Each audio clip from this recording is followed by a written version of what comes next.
दादाजी, दादाजी, ये क्या है?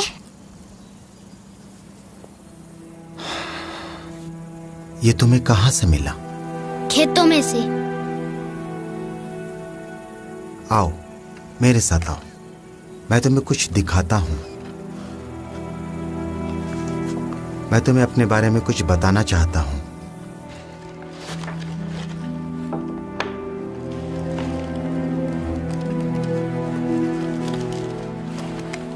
योशिया, अभी तो तुम बच्चे हो, पर एक दिन तुम मेरे बारे में सब कुछ जान ही जाओगे।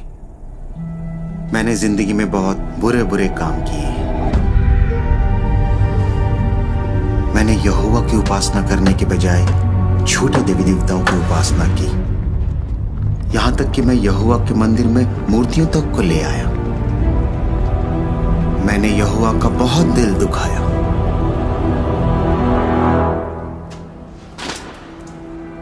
इसलिए उसने मुझे सजा दी। मैंने यहोवा से गिड़गिड़ाकर माफी मांगी। क्या उसने आपको माफ किया? हाँ, यहोवा बहुत दयालु है। बेटा, इन खर्रों में यहोवा के भविष्यवक्ता यशायाह के शब्द लिखे हैं। मूर्तों को तराशने वाले सब के सब बेकार हैं, और जो मूर्तें उन्हें प्यारी हैं वो उनके किसी काम की नहीं। उनके साक्षी बनकर वो ना तो कुछ देख सकते हैं और ना समझ सकते हैं। अब मैं चाहता हूं कि आगे की कुछ आयतें तुम पढ़ो। यहां एक आदमी एक पेड़ को काटता है, पर वो उसका क्या करता है? लकड़ी के आधे हिस्से से वो आग जलाता है, फिर उसी पर गोश्त भूनता है, जी भरकर खाता है और आग सेक कर कहता है, वाह, इसकी गर्मी अच्छी लग रही है। क्या ऐसा करना गलत है दादाजी? नहीं मेरे बच्चे, पर चलो देखते हैं कि वो बाकी के हिस्से का क्या करता है। बची हुई लकड़ी से वो देवता की एक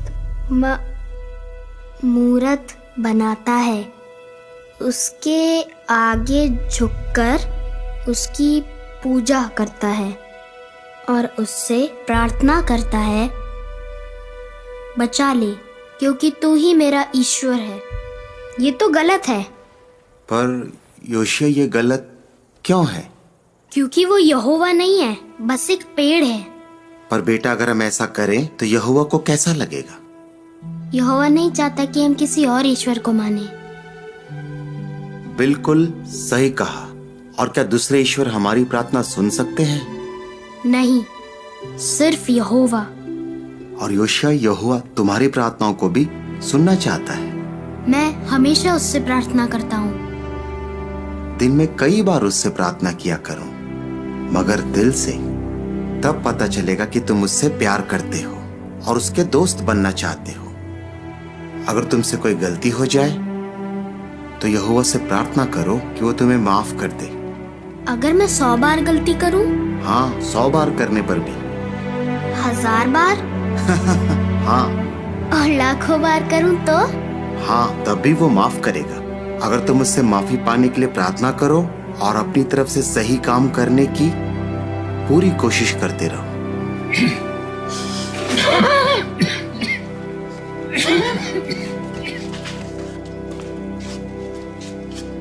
बेटा योशिया, दादाजी को थोड़ा आराम करना है।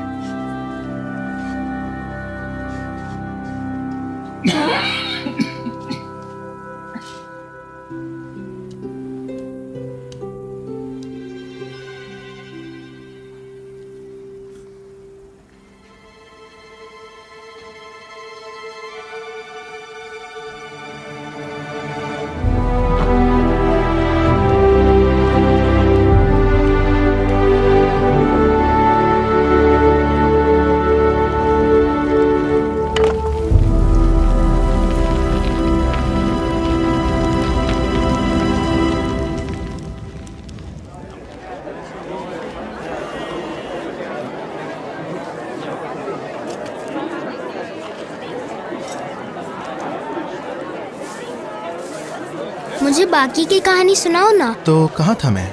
स्वर्गदूत पर। अरे हाँ। फिर यहोवा का स्वर्गदूत स्वर्ग से नीचे आया और फुश, और उसने सनहरीब के 1,85,000 सैनिकों को मार गिराया। सच में? हाँ। तब राजा हिजकिय्याह ने एक बात सीखी कि हम यहोवा पर हमेशा भरोसा कर सकते हैं। आपके साथ मंदिर जाना अच्छा लगता है। सपन्या,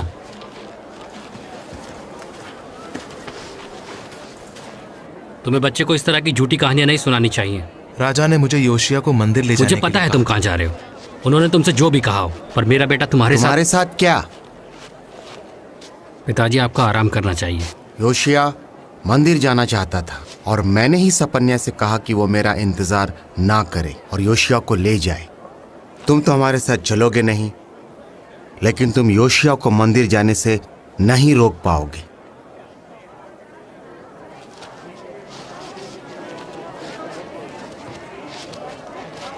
जैसी आपकी मर्जी।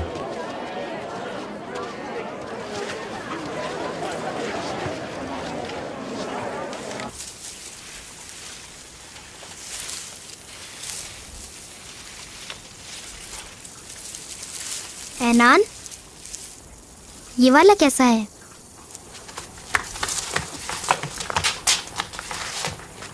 इस बार क्या बनूं मैं? मैं राजा सुलेमान बनूंगा। इस बार मैं बन जाऊं राजा दाविद।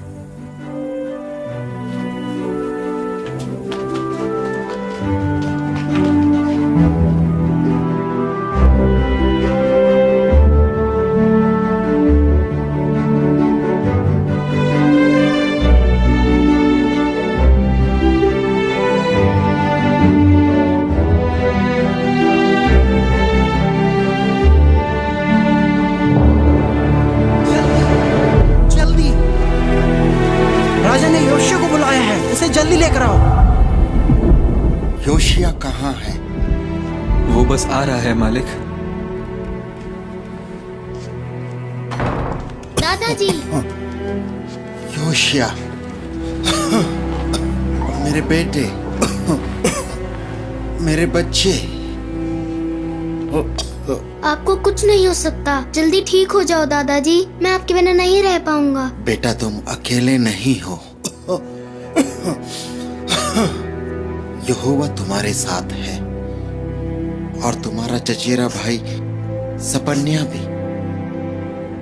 यहोवा पवित्र परमेश्वर है और तुम्हें उसकी उपासना उसकी मर्जी के हिसाब से करनी चाहिए, जिस तरह वो चाहता है।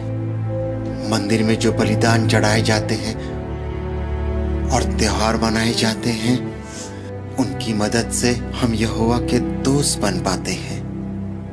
मैंने सच्ची उपासना को बहाल करने की कोशिश की, लेकिन लोग अब भी ऊंची जगहों पर बलिदान चढ़ाते हैं। यहोवा के मंदिर को हम लोग भूल गए। जब लोग यहोवा की उपासना करते थे उसकी मर्जी के मुताबिक, तो वो लोग बहुत खुश थे।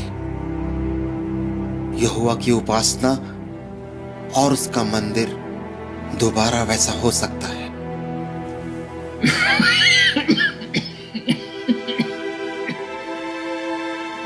हर हाल में यहोवा की उपासना करना योशिया। बाकी देवी देवताओं में जरा भी ताकत नहीं है।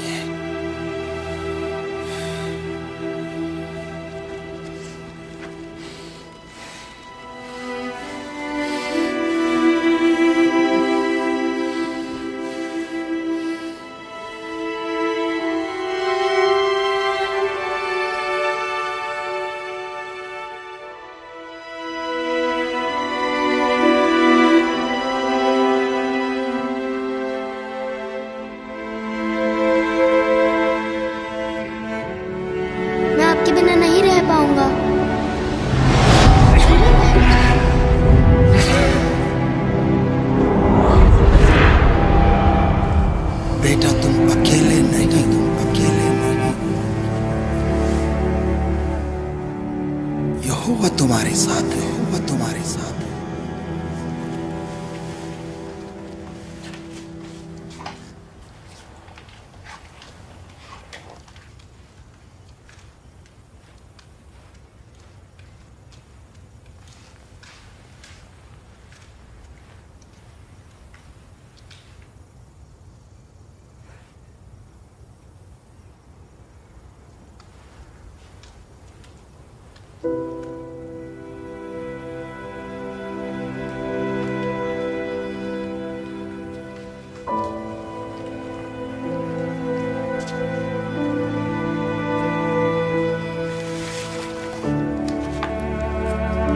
जब लोग यहोवा की उपासना करते थे उसकी मर्जी के मुताबिक, तो वो लोग बहुत खुश थे।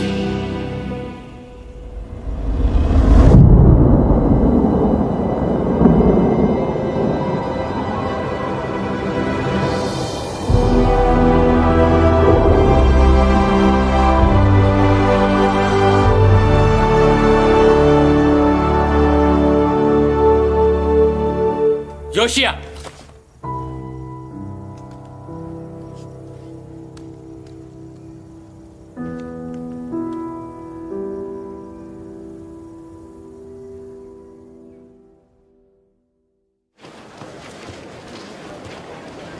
पिताजी दुख रहा है।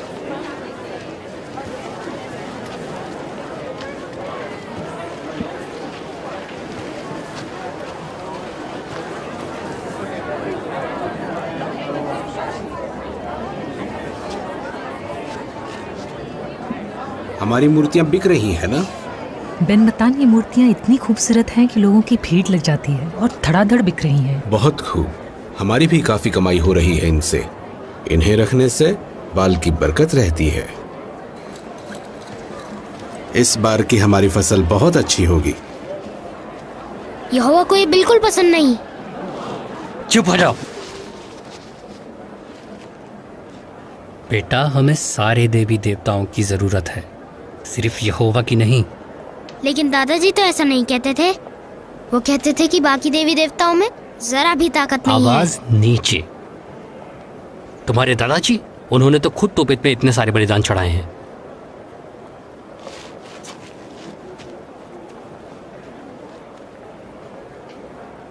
बेटा, अगर तुम एक ताकतवर आदमी बनना चाहते हो तो तुम्हें यहोवा की मदद भी चाहिए और बाल की मदद भी।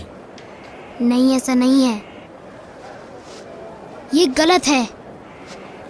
यहोवा की उपासना करने के लिए हम सबको मंदिर में जाना चाहिए। दादाजी ने बताया। बाढ़ में गए तुम्हारे दादाजी और उनकी बातें। कब से एक ही बात की रट लगा रखी है। तुम्हारे दादाजी को मरे 2 साल हो चुके हैं। आज के बाद तुम उनका जिक्र तक नहीं करोगे, समझे? सपन्या,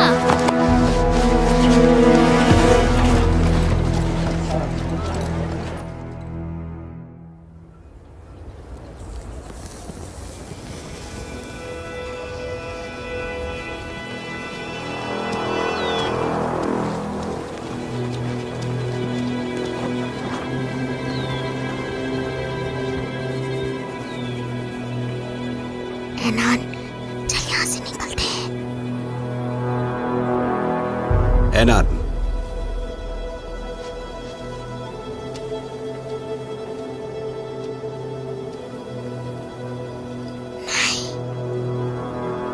राजा अमोन,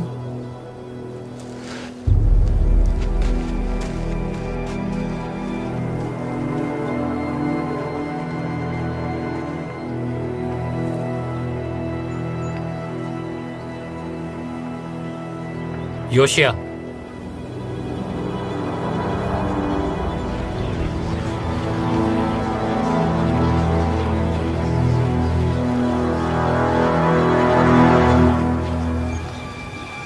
इसे लो, तमाशा मत खड़ा करो।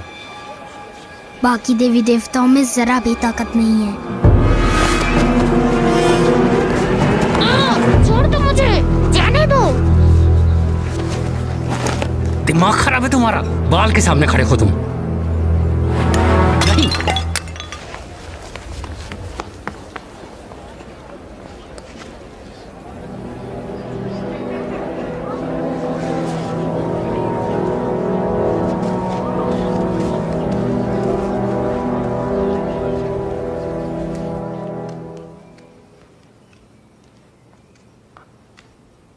अगर इस साल बारिश नहीं हुई तो इसका जिम्मेदार योशिया होगा।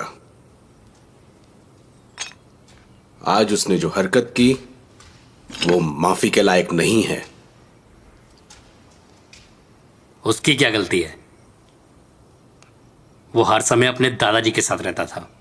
लड़के को सजा मिलनी चाहिए। तमीज से बात करो वरना जबान खींच लूंगा। तुम हो गए यहाँ के बाल के पुजारी, पर मैं राजा हूं यहाँ का। आप सही कह रहे हो मालिक। जाओ, निकल जाओ यहां से, और वो भी ले जाओ। नहीं, इसे मैं आपके पास ही छोड़ रहा हूं मेरे मालिक।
बेटा, तुम अकेले नहीं हो। यहोवा तुम्हारे साथ है, और तुम्हारा चचेरा भाई सपन्या भी।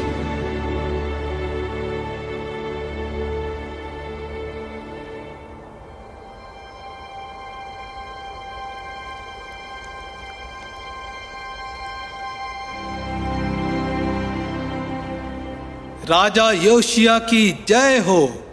राजा योशिया की जय हो। राजा योशिया की जय हो। राजा योशिया की जय हो। राजा योशिया की जय हो। राजा योशिया की जय हो। राजा योशिया।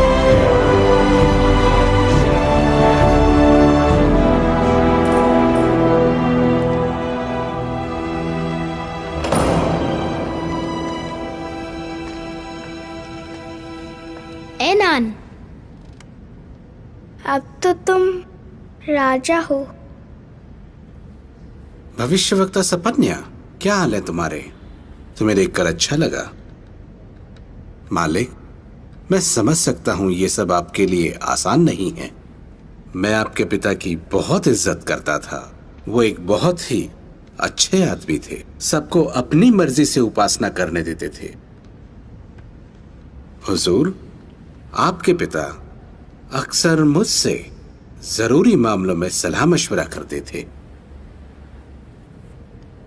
योशिया, अब तुम मेरे साथ खेलने नहीं आ पाओगे ना? मालूम नहीं। हमें आपको अकेला छोड़ देना चाहिए, पर आप मेरे यकीन मानिए, मुझे आपसे बहुत हमदर्दी है। आपको जब भी मेरी जरूरत पड़े बस याद कीजिएगा, बंदा हाजिर हो जाएगा।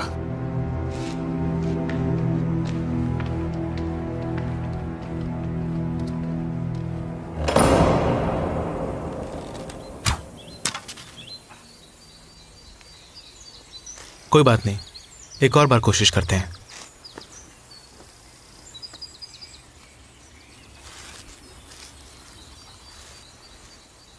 हाथ सीधे, ऐसे।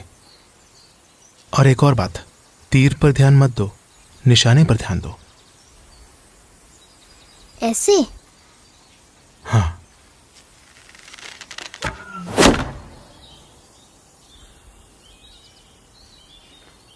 अरे वाह, तुम सीख गए हो। एनान, मुझे लगा तुम नहीं आओगे, हम तो जाने वाले थे। चलो देखते हैं कौन निशाने पर पहले मारता है। तुम ही मारोगे? इतना अभ्यास जो कर पाते हो। करना पड़ता है भाई, यहोवा के दुश्मनों को हराना जो है। पहले के राजाओं से हम अच्छे बुरे के बारे में बहुत कुछ सीख सकते हैं। अगर हम उनकी जिंदगी पर गौर करें तो हम एक बात सीखते हैं कि यहोवा से प्यार करो और बुराई से नफरत। बहुत बार सुना है, पर क्या फर्क पड़ता है? ज्यादातर राजा तो बुरे ही थे।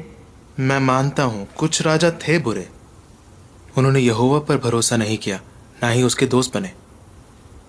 जब राजा यहोवा की खोज नहीं करता तो सब भुगतते हैं, अच्छे लोग भी।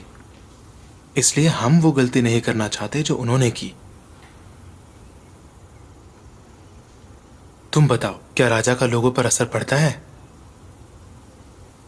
पड़ता तो है। दादाजी ने सब कुछ सही करने की पूरी कोशिश की। पिताजी कहते हैं राजा मनुष्य थोड़े क्रूर थे, पर वो लोगों पर कुछ थोपते नहीं थे। काफी आजादी थी उनके राज में।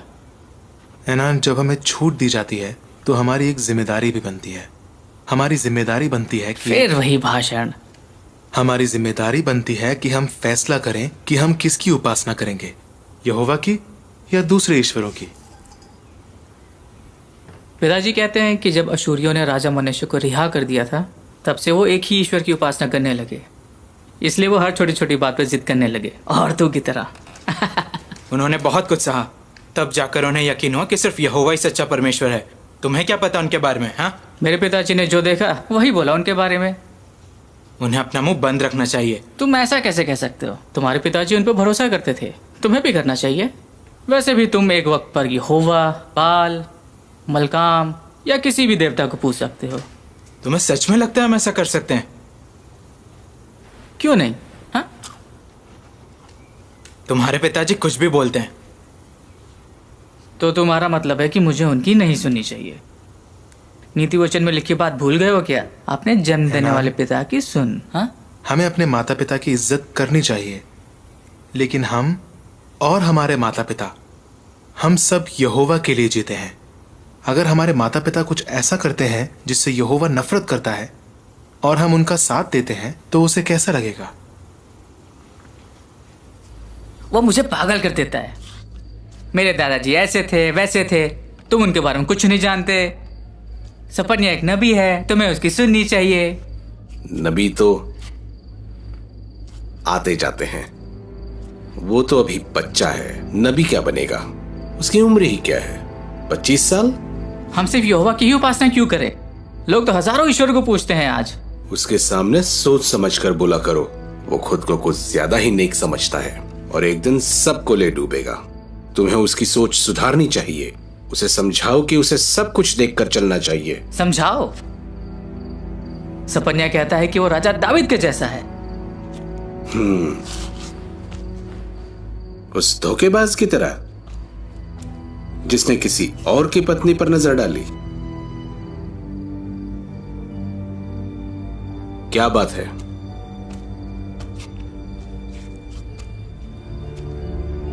बताओ मुझे।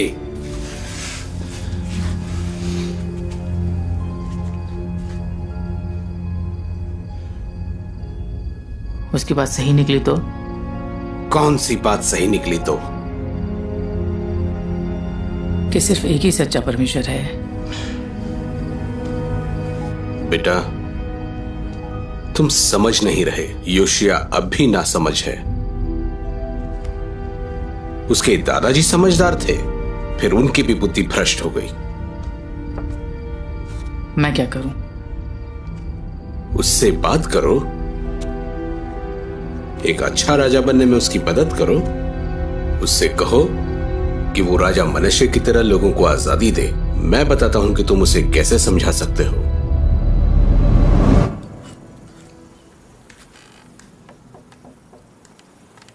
योशिया,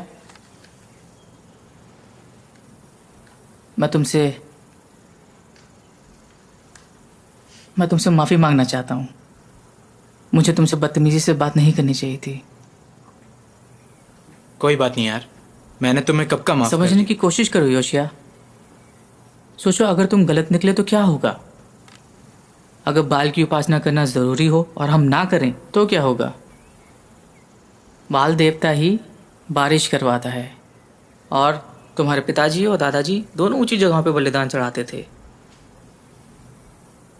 तुम्हारी वजह से बाल देवता नाराज हो गया तो फसल मर जाएगी, लोग भूखे रह जाएंगे और फिर तुम्हारे खिलाफ हो जाएंगे वो लोग। मैं जानता हूं तुम्हें यहोवा से बहुत प्यार है, पर तुम्हें नहीं लगता हमें बाल को भी बलिदान चढ़ाना चाहिए? अगर वो सच में हुआ तो?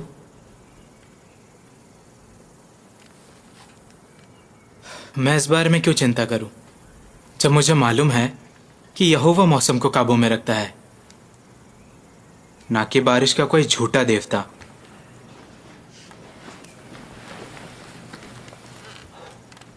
तुम भूल गए राजा सुलेमान ने क्या कहा था? सारी नदियां, मुझे याद है,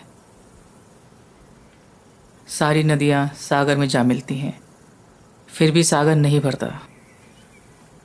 नदियां वापस अपनी जगह लौट जाती हैं और फिर से बहने लगती हैं। हाँ, बिल्कुल जैसे यहोवा ने बनाया। हमने ये साथ में पढ़ा था। पर कुछ लोग कहते हैं कि खर्रों को बदला गया है। क्या पता ये देवता हमसे कुछ कहना चाहते हैं। याद है जब हम छोटे थे तो हम खेतों में खेलते थे? हाँ, तो तुम हमेशा राजा सुलेमान बनते थे। यहोवा ने सुलेमान को बुद्धि और दौलत दी, पर तुम्हें याद है ना आखिर में उसके साथ क्या हुआ? उसकी पत्नियों ने उसके दिल को दूसरे देवताओं की तरफ बहका दिया और फिर दाऊद की तरह उसका दिल यहोवा पर पूरी तरह नहीं लगा रहा।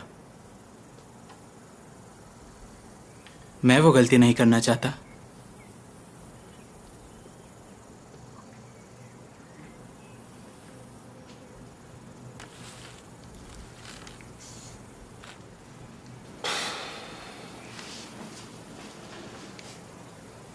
क्या बना रहे हो? नक्शा। दादाजी कहते थे कि जब लोग सही से यहोवा की उपासना करते थे तो मंदिर बहुत सुंदर था। ऐसा फिर से हो सकता है।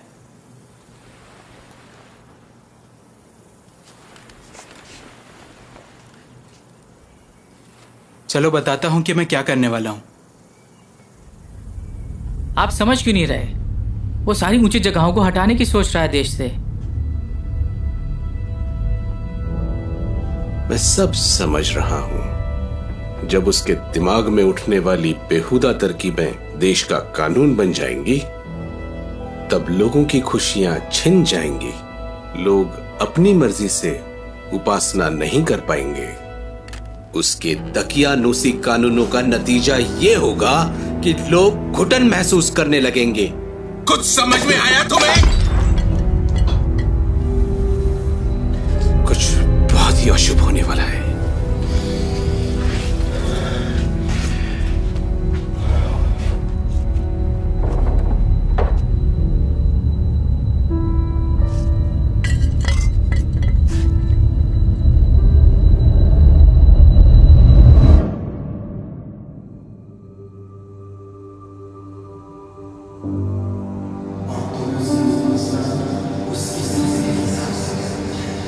यहोवा पवित्र परमेश्वर है।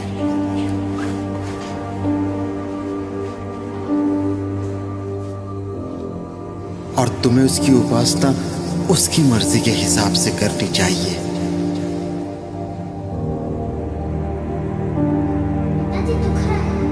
बेटा, अगर तुम एक ताकतवर आदमी बनना चाहते हो तो तुम्हें यहोवा की मदद भी चाहिए और बाल की मदद भी। जब राजा यहोवा की खोज नहीं करता तो सब भुगतते हैं, अच्छे लोग भी। सोचो अगर तुम गलत निकले तो क्या होगा? तुम्हें नहीं लगता हमें बाल को भी बलिदान चढ़ाना चाहिए? अगर वो सच में हुआ तो?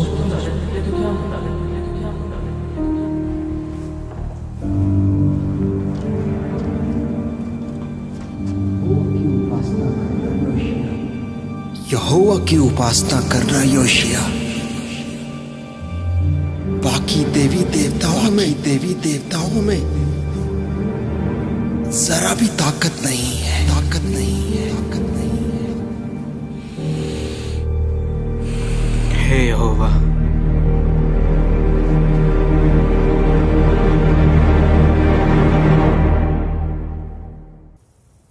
हमारे परमेश्वर के नगर में अपने पवित्र पहाड़ पर यहोवा महान है, सबसे ज्यादा तारीफ के काबिल। बहुत अच्छे। फिर लिखा है, दूर उत्तर में शान से खड़ा। कौन सा पहाड़ है?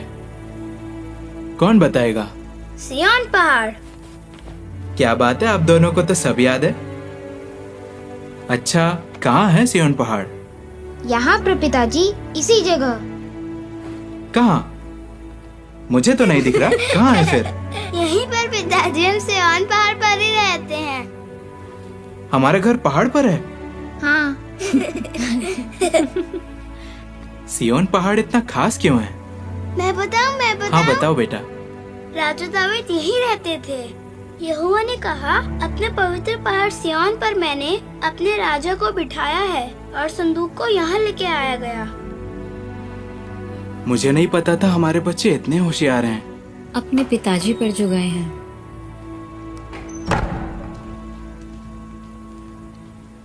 चलो बच्चों।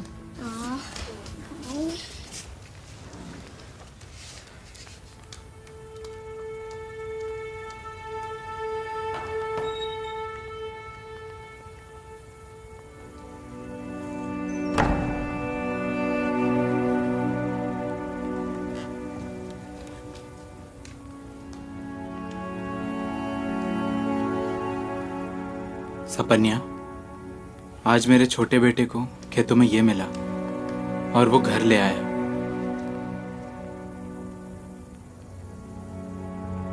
वो इस पवित्र शहर को गंदी मूर्तियों से भर रहे हैं। जहां देखूं बाल की मूर्तियां नजर आती हैं। ऊंची जगहों पर धुआं उठ रहा होता है।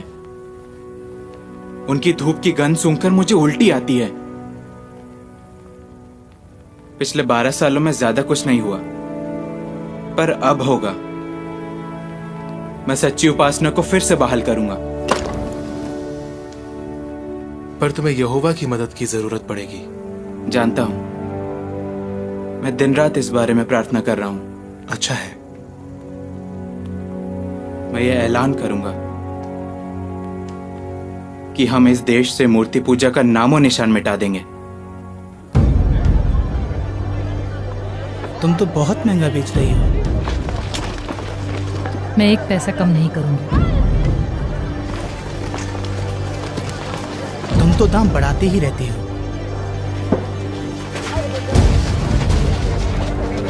यहां से शुरू करो। नहीं।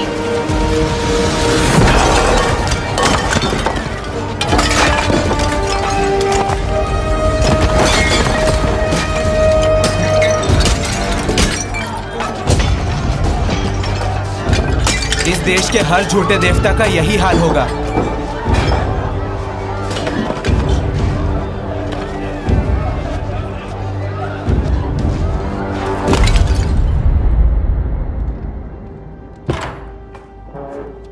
पिताजी, उठो पिताजी, ये सोने का वक्त नहीं है। उठो। योशिया यहोवा को छोड़ बाकी सभी देवताओं को मिटाने के लिए निकल पड़ा है। क्या योशिया अपने ही राज को बर्बाद करने पर तुला है? लोग उसकी इस हरकत को बिल्कुल बर्दाश्त नहीं करेंगे। उसे क्या लगता है कि लोग अपने रीति रिवाज, अपनी पूरी जिंदगी यूं ही बदल देंगे?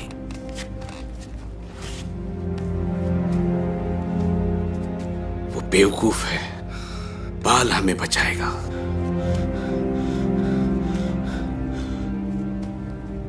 बाल वो हमें बचाएगा? पिताजी, जरा देखो क्या हो रहा है। यहूदा और यरूशलेम में बाल की सभी मूर्तियों को योशिया मिट्टी में मिला रहा है। ये मूर्तियां खुद को तो बचा नहीं पा रही, और रही बात लोगों की, वो उसका साथ दे रहे हैं। अब तुम्हें बाल की ताकत पर शक है तो करो शक। तुमने बाल का और मेरा विश्वास तोड़ा है। तुम्हें बेटा कहने में अब मुझे शर्म आती है। जाओ, दफा हो जाओ, मैं देख लूंगा।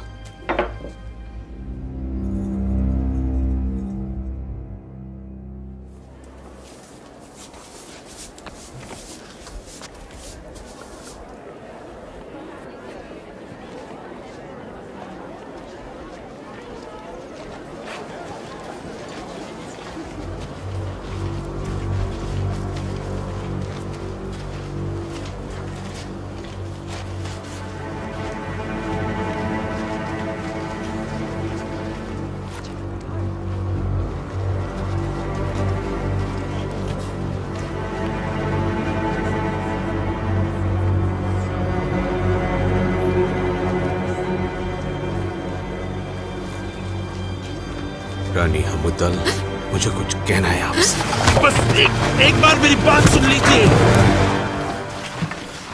बैन मत्तान, तुम्हें क्या कहना है? रानी साहिबा, राजा से कहिए कि वो ये सब रोक दे। ये पागलपन है। वो खुद को, अपने परिवार को और पूरे देश को तबाह करने पर तुले हैं।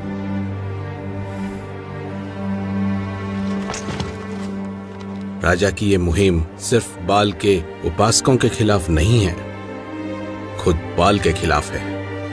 बैन मत्तान, तुम और तुम्हारी घिनौनी मूर्तियां चले जाओ, वरना गिरफ्तार हो जाओगे। माफ कर दीजिए, माफ कर दीजिए मुझे। बस एक आखिरी बार सुन लीजिए।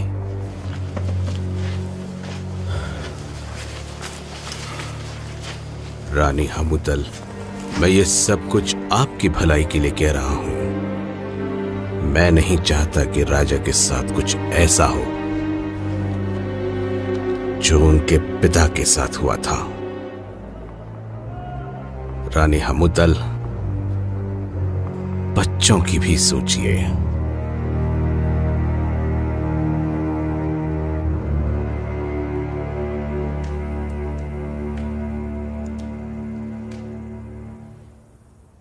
यहोवा के सामने वो बाल के उपासक कुछ भी नहीं है हमूतल। तुम बिल्कुल मत घबराओ। पर 1 साल से ज्यादा हो चुका है। हमें कब तक ये सब बर्दाश्त करना होगा? जब तक ये सब खत्म ना हो जाए। हाँ, आ जाओ। मेरे मालिक, भविष्यवक्ता सपन्ने आया है। उसके साथ कोई और भी है। ठीक है, उन्हें कहो मैं आ रहा हूं।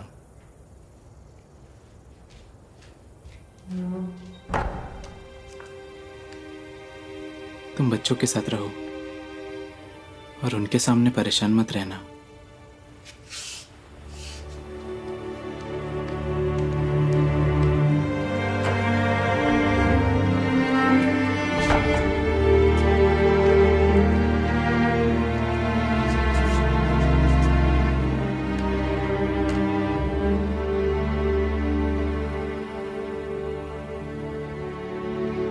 यहोवा, क्या मैं बेवकूफी कर रहा हूं?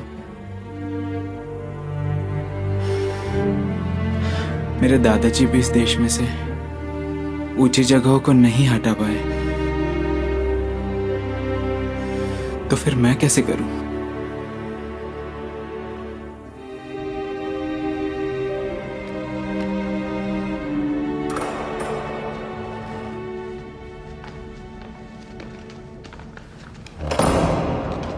मेरे मालिक, ये यिर्मयाह है, अनातोत से, जिसे यहोवा ने भविष्यवक्ता चुना है।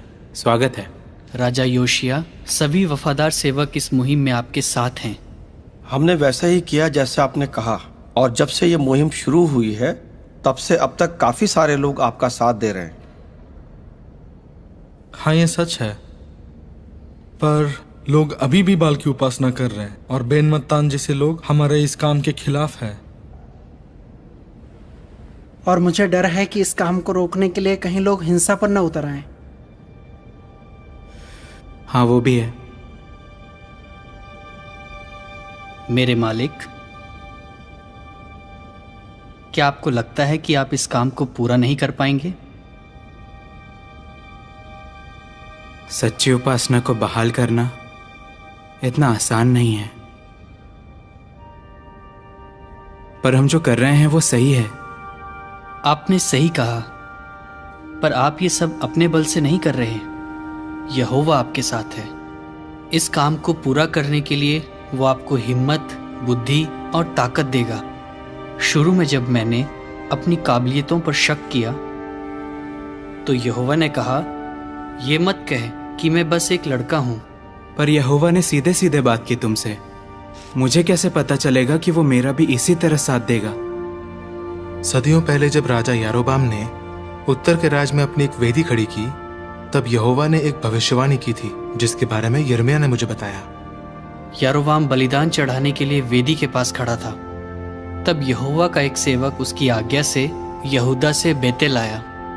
उसने यहोवा की आज्ञा के मुताबिक वेदी की तरफ मुंह करके जोर से कहा, हे वेदी, यहोवा का ये संदेश है, देख, दावीद के घराने में योशिया नाम का एक लड़का पैदा होगा। वो तुझ पर उन्हीं याजकों की बलि चढ़ाएगा जो ऊंची जगहों पर सेवा करते और तुझ पर बलिदान चढ़ाते हैं, और इंसानों की हड्डियां जलाएगा। इसलिए अपने विश्वास को डगमगाने मत दीजिए, बल्कि विश्वास में शक्तिशाली बनिए, हमारे पिता अब्राहम की तरह। योशिया, यहोवा ने मुझसे भी बात की। उसने कहा, मैं इस जगह से बाल की हर निशानी मिटा दूंगा। पराए देवताओं के पुजारियों के साथ साथ याजकों के नाम मिटा दूंगा। मैं हाकिमों से, राजा के बेटों से और उन सबसे हिसाब मांगूंगा जो विदेशी कपड़े पहनते हैं। उनके सोने चांदी से उनका बचाव नहीं होगा। वो धरती के सभी देवताओं को बेकार कर देगा।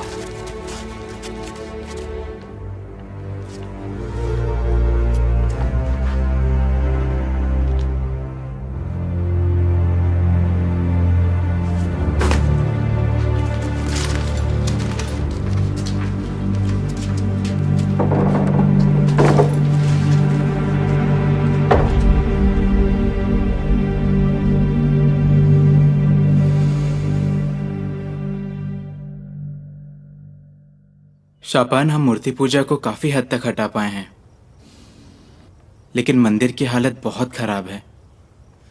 दशकों से उसकी मरम्मत नहीं हुई है। मैं आपकी बात से सहमत हूं। तो महायाजक हिल्किय्याह से कहो कि यहोवा के भवन में जितनी भी चांदी है उसे इकट्ठा करे और उन लोगों को जाके दे जो मरम्मत का काम संभालते हैं। उन्हें गड़े हुए पत्थर और लकड़ी खरीदने को कहो। जी मालिक। और चांदी का हिसाब कौन रखेगा? शापान?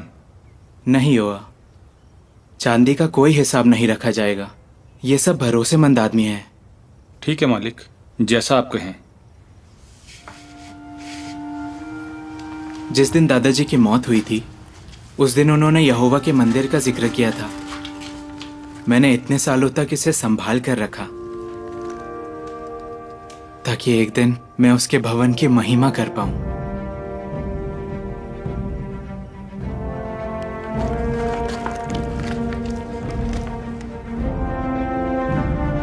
और वो दिन आ गया है।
हिल्किया, क्या हुआ?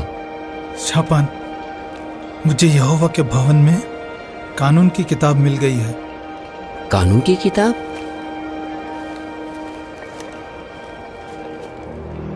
मैंने कानून का यह हिस्सा कभी नहीं देखा। शापान, इसे राजा योशिया के पास तुरंत लेकर जाओ।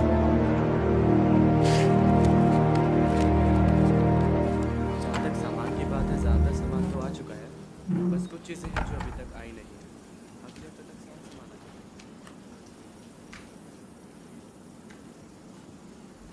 मेरे मालिक। शापान, मंदिर का काम कैसे चल रहा है? आपके सेवक अपनी जिम्मेदारियां अच्छे से निभा रहे हैं। उन्होंने भवन का सारा पैसा निकालकर उन आदमी को दे दिया है जिन्हें यहोवा के भवन में काम करने की निगरानी सौंपी गई है। बहुत बढ़िया। क्या बात है? मेरे मालिक, दरअसल याजक हिल्किया ने मुझे एक किताब दी है। किताब? हाँ, लगता है इसमें मूसा के शब्द लिखे हैं। तो फिर पढ़कर सुनाओ। तुम सारी जिंदगी इन कायदे कानूनों और न्याय सिद्धांतों का सख्ती से पालन करना। उस देश में रहने वाली जातियां जिन्हें तुम निकालने वाले हो, जिस जिस जगह पर अपनी देवताओं को पूजती हैं, उन सभी जगहों को पूरी तरह नष्ट कर देना। फिर चाहे वो ऊंचे पहाड़ों पर या पहाड़ियों पर या घने पेड़ों के नीचे बनी हो, तुम उनकी वेदियां ढा देना, उनके पूजा स्तंभ चूर चूर कर देना, उनकी पूजा लाठें आग में जला देना और उनके देवताओं की खुदी हुई मूर्तें तोड़ डालना। इस तरह उस पूरे देश से उन देवताओं का नाम तक मिटा देना।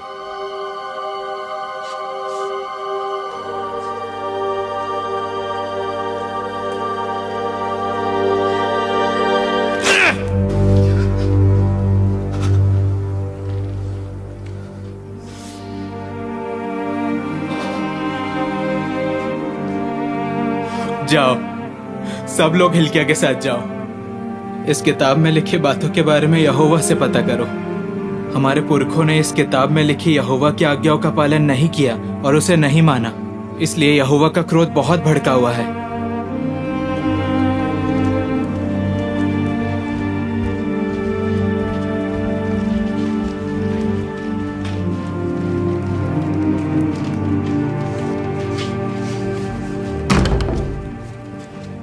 भविष्यवक्ता हुल्दा पास ही में यरूशलेम के नए हिस्से में रहती है। मैं जाकर हिल्किया को बताता हूँ।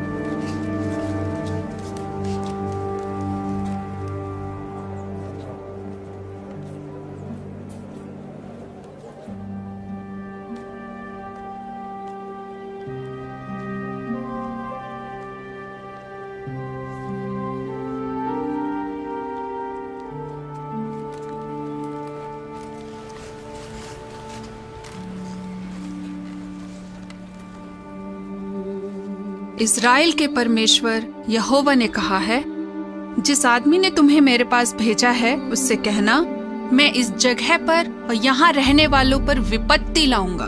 उस किताब में लिखे सारे शाप उन पर आ पड़ेंगे जो यहूदा के राजा के सामने पढ़कर सुनाए गए हैं।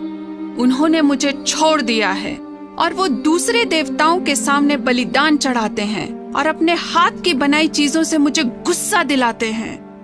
मेरे क्रोध का प्याला इस जगह पर उंडेला जाएगा और इसकी आग किसी भी हाल में नहीं बुझेगी। मगर यहूदा के राजा से इस्राएल का परमेश्वर यहोवा कहता है, जब तूने सुना कि मैं इस जगह और यहाँ रहने वालों के साथ क्या करने वाला हूँ, तो इस बात ने तेरे दिल पर गहरा असर किया और तूने खुद को मेरे सामने नम्र किया और तू अपने कपड़े फाड़कर मेरे सामने रोया। इसलिए मैंने तेरी विनती सुनी है। तेरे जीते जी मैं इस जगह पर कहर नहीं ढाऊंगा। तू शांति से मौत की नींद सोएगा और तुझे अपनी कब्र में दफना दिया जाएगा। हमारे परमेश्वर की महिमा हो, उसने हम पर दया की। यहूदा और यरूशलेम के सभी मुखियाओं से कहा जाए कि वो यहोवा के भवन में इकट्ठा हों। मैं तुम्हें जो आज्ञाएं दे रहा हूं, उनमें से हर आज्ञा का तुम सख्ती से पालन करना। अगर तुम ऐसा करोगे तो तुम्हारा और तुम्हारे बच्चों का हमेशा भला होगा, क्योंकि तुम वही कर रहे होगे जो यहोवा की नजर में सही और भला है। जब तुम्हारा परमेश्वर यहोवा उन जातियों का नाश कर देगा जिन्हें तुम वहां से निकाल दोगे, तो तुम उनके देवताओं के बारे में जानने के लिए ये मत कहना, ये जातियां अपने देवताओं की पूजा कैसे करती थीं, क्योंकि वो अपने देवताओं के लिए हर वो घिनौना काम करते हैं जिससे यहोवा नफरत करता है, यहाँ तक कि वो अपने बेटे बेटियों को अपने देवताओं के लिए आग में होम कर देते हैं। अगर तेरा सगा भाई या तेरा बेटा या बेटी या तेरी पत्नी जिसे तू बहुत प्यार करता है या तेरा जिगरी दोस्त तुझे चुपके से बहकाने की कोशिश करे और कहे चलो हम दूसरे देवताओं की सेवा करें, तो उसकी बातों में मत आना, ना ही उसकी सुनना, उस पर दया न करना, ना ही उस पर तरस खाना या उसे बचाना। इसके बजाय तू उसे हर हाल में मार डालना। तुम आबीब महीने को हमेशा याद रखना और उस महीने अपने परमेश्वर यहोवा के लिए फसह मनाया करना, क्योंकि आबीब के महीने में तुम्हारा परमेश्वर यहोवा तुम्हें रात के वक्त मिस्र से बाहर ले आया था। तुम अपने परमेश्वर यहोवा के लिए फसह का बलिदान चढ़ाना और उसे उस जगह चढ़ाना जो यहोवा अपने नाम की महिमा के लिए चुनेगा। आओ हम सब मिलकर सच्चे परमेश्वर यहोवा के सामने ये करार करें कि हम इस किताब में लिखी बातों को मानेंगे। हे सच्चे परमेश्वर यहोवा,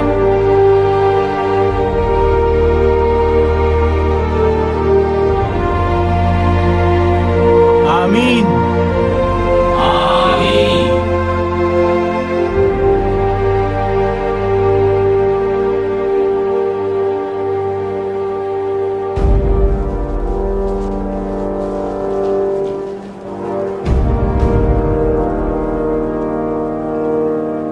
इन्हें किद्रोन घाटी में ले जाकर जला दो, तोपेत को नष्ट कर दो, ताकि आज के बाद कोई अपने बेटे या बेटी को आग में होम न कर सके।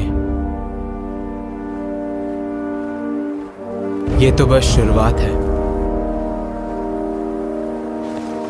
यहोवा की मदद से हम सारी ऊंची जगहों का और हर उस चीज का नामो निशान मिटा देंगे जो झूठी उपासना में इस्तेमाल होती है, और उनका भी जो झूठी उपासना का बढ़ावा देते हैं।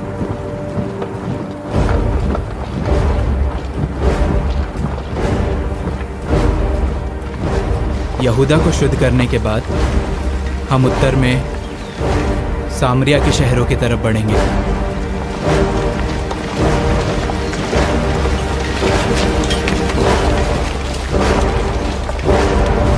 पकड़ो उन्हें।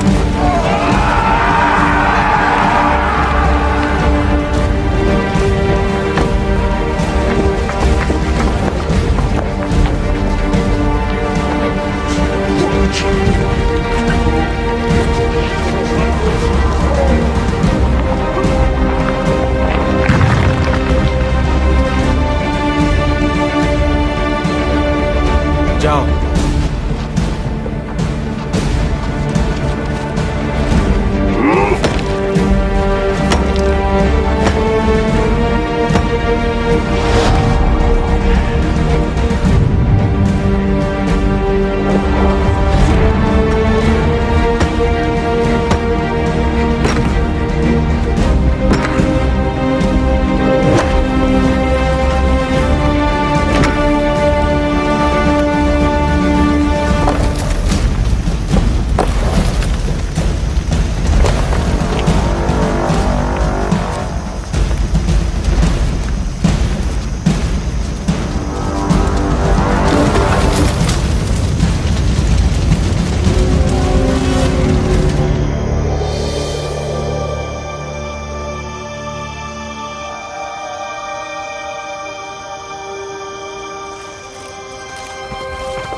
ये किनकी कब्रें हैं?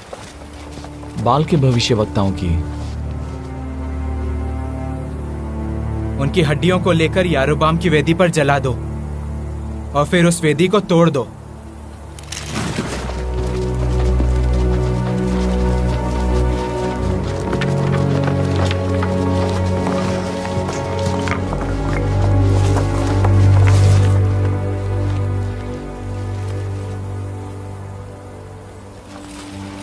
ये कब्र किसकी है? ये कब्र सच्चे परमेश्वर के सेवक की है। आप बेतल की वेदी के साथ जो करने वाले हैं उसके बारे में उसी ने भविष्यवाणी की थी।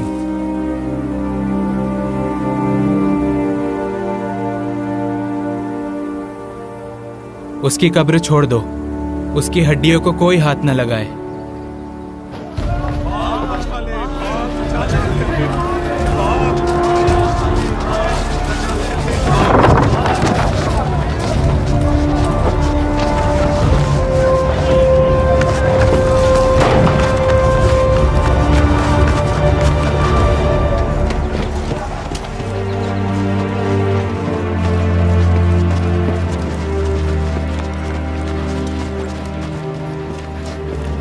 पिताजी,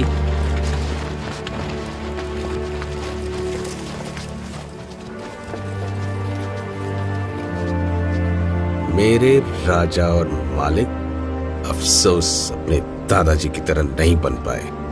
मेरे बेटे को मेरे ही खिलाफ कर दिया। ऐसा कुछ नहीं है, मैं वही कर रहा हूं जो सही है।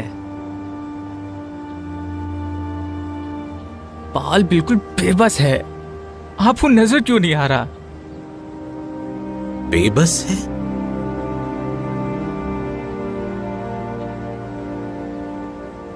काश मैंने तो पेट में तुम्हारी बलि चढ़ा दी होती।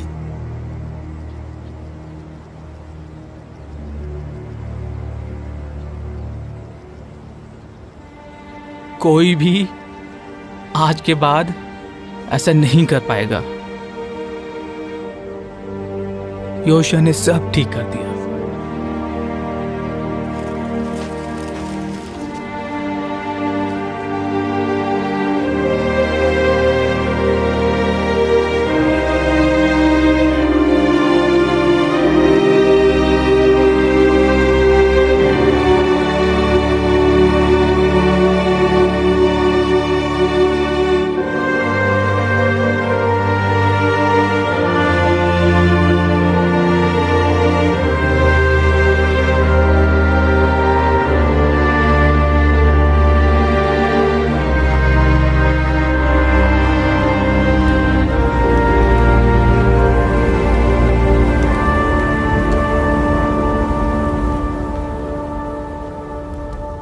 मेरे मालिक, आखिरकार हमने कानून के हिसाब से सब कुछ कर लिया है। पर एक चीज करना अब भी बाकी रह गया है। लोगों को आज्ञा दो कि वो यहोवा के लिए फसह मनाएं, ठीक जैसे करार की किताब में लिखा है। अगर लोगों के पास बलिदान चढ़ाने के लिए पैसे ना हो तो? मैं लोगों को अपनी भेड़ बकरियां और बैल दान में दूंगा। बहुत खूब मेरे मालिक। न्यायियों के जमाने से अब तक इतने धूमधाम से फसह यरूशलेम में आज तक नहीं मनाया गया।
जो आज्ञाएं दे रहा हूं, उनमें से हर आज्ञा का अगर तुम सख्ती से पालन करोगे तो तुम्हारा और तुम्हारे बाद तुम्हारे बच्चों का हमेशा भला होगा।